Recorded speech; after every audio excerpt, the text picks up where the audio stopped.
guys, today we're taking the GTI to get paint corrected. I got this car redone on the tint side.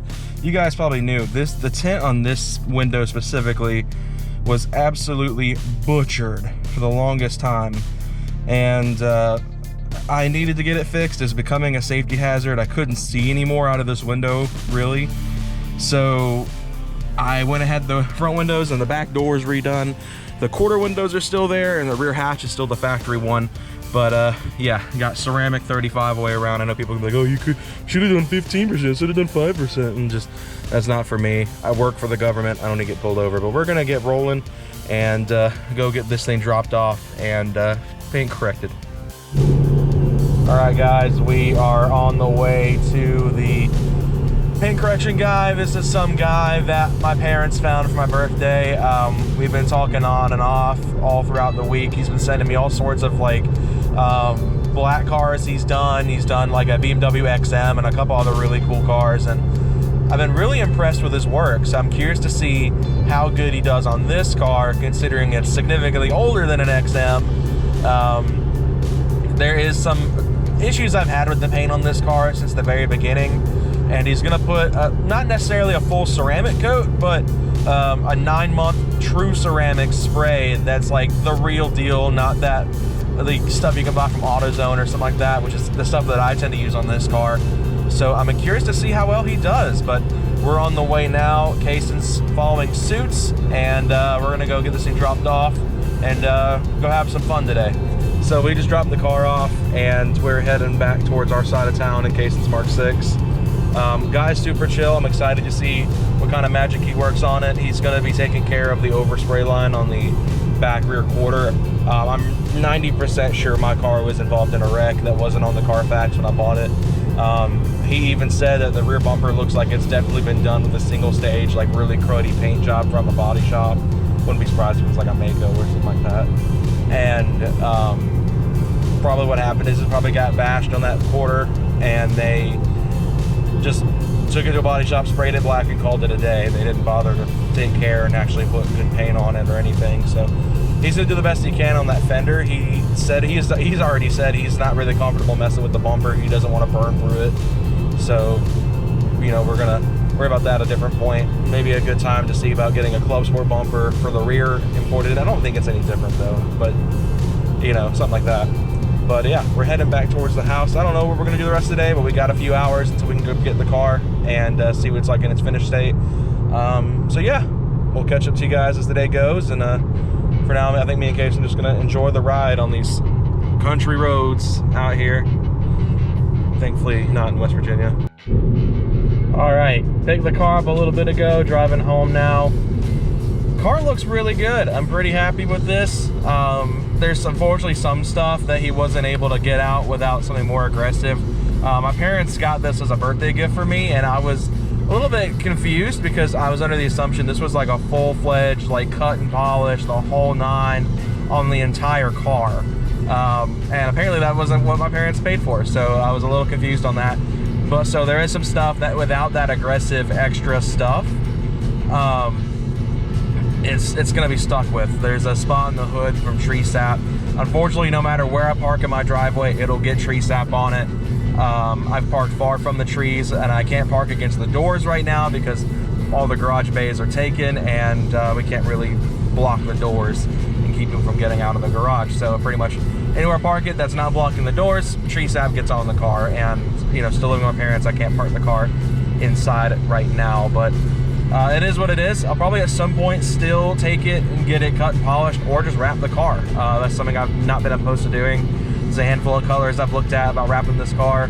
I've thought about going with like a lapis blue kind of color. I've looked at whatever the blue, not Nardo, what's the blue called on the B5 S4? That blue, whatever that old Audi blue. I can't remember the name of it off the top of my head right now. It's on the tip of my tongue and I can't remember it, but something along those lines. But I'm pretty happy with how it turned out. The car still looks really good, and most of the stuff that would need to come out of the paint you can't even see unless you're really staring at it, other than that one spot in the hood. So pretty happy that we're gonna get it home, and I'm gonna show you guys the final product, and we'll gawk at it all together. What is up, guys, and welcome back. So yeah, those clips you guys just saw a couple weeks ago, we dropped the car off to get a bit of a detail job. It got clay barred. It got like not a full ceramic coat, but like a ceramic spray kind of deal. And I think it came out good. The car's dirty a little bit. You guys can't really tell on camera. It's actually still looking really good, despite the fact that it's been parked outside, it's been rained on, all that stuff. I had to go get my tint redone because it's been giving the tint shop so much grief. You guys can probably tell it's dark.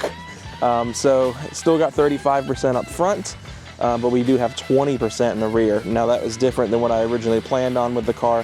My goal was to keep it fully 35%, but the shop asked me when I took it in to get fixed the first time if I wanted to do darker in the back, and they're like, we'll do it free of charge. Just bring it back. We'll throw 20% in the rear, make it look really good. Leave the legal on the front so I won't get in trouble. So it looks really, really good, and I'm really happy with how that came out. And you guys probably noticed a couple things are different about this video as I'm filming on a better camera. I got a DJI Osmo Pocket 3. You can probably tell by the audio quality difference and stuff like that because it has the wireless microphone. I paid extra money and got the creator combo, and I think it was money well spent. So it's been a lot of really cool videos with this camera. I've already got stuff set up to start doing some POV videos with it. I'm gonna be buying a lavalier mic for it so that I can do some engine bay audio for some videos. I think it'll be some really good stuff for the channel, and I'm really excited to bring you guys some content with this. I gotta play around a little bit, probably fix some audio level stuff. I do think it's a little loud. I'm looking at the little gauge on the screen and it's peaking out really bad, but my GoPro was just getting tired. I've been having tons of issues with it, so I was just like, let's upgrade to something bigger and better for the channel. So this thing is going to be kind of my daily driver camera. The GoPro may still get some use from time to time if I really want to get a higher POV, because this camera, the only POV mount I have that isn't just outrageous is a chest mount. And while I do like that view, if there's times I want to get a higher angle on the POV, the GoPro may make a rare reappearance, but this camera is going to take over as like my primary go-to camera for videos. But anyway, today's video is not entirely about that, but just kind of an update on things and how things are going with this car. So a while back in a video on Kason's GTI we did a few months ago, or not even really a few months, I think it was like a month ago at most, I talked about how another car nearly joined my fleet, and I talked about that I would talk about that at a later date. And now is that later date to talk about it. So yeah, I almost bought a Mark V R32, and there's a lot of reasons why I didn't. The specific car I was referencing in that video was overpriced, and the seller would not budge on the price for that car. Kason tried to broker the deal for me. It absolutely backfired in my face. Did not happen, and we didn't even get to the point where I was willing to drive up and get the car. I looked at a couple other ones online, and I just wasn't happy with the quality of the cars for the money I was willing to pay. I was shooting for around an $8,000 budget, and while there were several good condition cars for that money, they all had something wrong.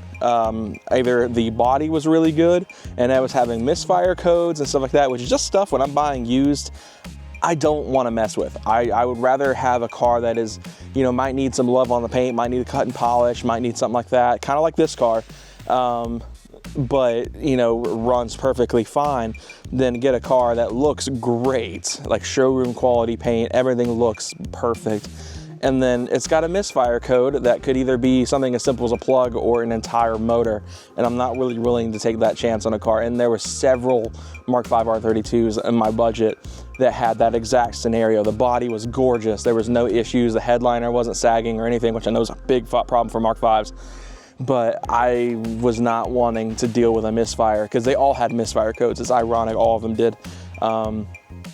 Is either that or they had really high miles. So I opted to just look into other options, not just Mark V R32s. I started looking into TTs, had my eye set on one that was in Kentucky, about 10 hours away from where I live in West Atlanta, pretty much. And I decided against that one as well because it was a DSG car, and I'm really trying to find a 3.2 all-wheel drive manual car, which is pretty much the Mark IV R32, and I believe the Mark I TT. I've heard some people say the Mark I TT wasn't offered in North America with the manual with the 3.2. I don't know for sure on that, but stuff like that. And then I was like, why not try something older? Go old school. If I'm gonna get a second Golf, why not it be something old school? So then I began looking into Mark IIs and Mark Is, because those are my two favorite gens of classic Golf. You know, anything pre-Mark IV, I tend to just gravitate to the Mark I and II. And originally I was more of a Mark I guy, but after when I was looking for cars and I started seeing more Mark IIs and I started seeing more modded Mark IIs, my heart has slightly shifted to the Mark II now. And I had my eye on one as well. It was listed for very cheap, $2,800. I sent an offer, never got anything back. I texted him, Kaysen texted him, never got a response on it, so that didn't come to be. But then the car that was the closest to joining the fleet was a 1992 Corrado SLC. I almost brought home a Corrado. And that is where the story begins of what's going on with this car. I was very close to buying it. It had the trademark Corrado sunroof issues that they all had, but I decided I would rather just focus on what I've got going on in life right now. I've got a lot going on in life. You guys know who've been watching for a minute now, I'm getting married next year, so I'm trying to find a house. I'm trying to pay for this wedding. I'm trying to get everything I need situated before that happens. And it's just not in my financial best interest to buy a 30-year-old car that needs fixing and work on that while also trying to work on this car and also try to pay for a wedding. It's just not financially smart. So I opted against buying the car, and as much as my heart hurt at the time, because what I've wanted all this time is a manual VR6, I think that I made the right choice just for my financial stability in the future. My present self would be very happy to have both of those cars, have this car and a VR6, but I think that being smart for future me and making sure that this time next year when I'm a month out of being, you know, a husband, I probably should be a bit more cautious. I want to make sure that I'm not going to be starting off my marriage broke and not being able to afford anything and stuff like that. So I'm trying to be smart. So what I did was I ordered a bunch of parts for this car. So we're gonna be redoing the entire front end on this car. This thing's gonna get a fresh front end. We're getting rid of these headlights. We're putting some grill stuff. I've got some hella horns because unfortunately I hit a puddle and my low tone no longer works and it sounds like this. So poor thing needs new horns. So I ordered some hella horns from ECS. Those came in the other day. It's the full kit. They've got a bracket and everything. It's gonna be great. I got some Mark 7.5 style headlights, and my favorite thing I'm so excited to add is grill lights. It'll be a full light bar across the grill that'll connect to the Mark 7.5 style lights. It's gonna be gorgeous. I'm so excited for that. And then I'm planning on ordering some other stuff in the coming weeks to go along, because this car, I'm intending on being back in the showcase for Caffeine and Octane next month with the Volkstoberfest event. If you guys are new to my channel, I've done 2 videos on Volkstoberfest now, and it is my favorite event of the year. This car's been in the showcase twice. It's our local Cars and Coffees big Volkswagen event.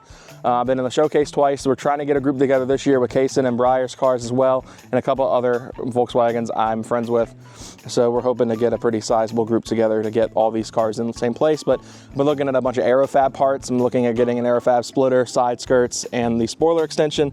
But the diffuser is where things get interesting, because I'm indecisive on this, because there's a handful of diffusers I've looked at online, and I've been happy with all of them. The Aerofab's a little bit too boy racer for me. I get it's a functional diffuser, which is most diffusers for these cars aren't. But I'm leaning towards getting ECS's diffuser, actually. I ordered an ECS diffuser for this car 2 years ago and never shipped. And that is where my grief with ECS began. But I don't know, maybe I trust them again, see if I can get it this time and see if I can get something good quality. But I know they've changed a lot over 2 years, and I've had a good experience when I ordered my horns to them. But anyway, I think that is all I wanted to talk about today, because I've done a lot of these just sitting videos with a car sitting here just talking about stuff, and I want to give you guys some actual content. So coming up soon, I'm hoping to, you know, get the hang of this camera and bring you guys some stuff like that. Got some stuff I'm planning on doing with my cousin's TDI here soon. We're gonna get some TDI content on the channel, and I've been trying really hard with Ron to find a time to do the feature film on his RS3, but both of us have been pretty busy lately, so it's been really hard to make that work. But anyway, guys, thank you all so much for watching. I'll see you guys next time, and have a wonderful day.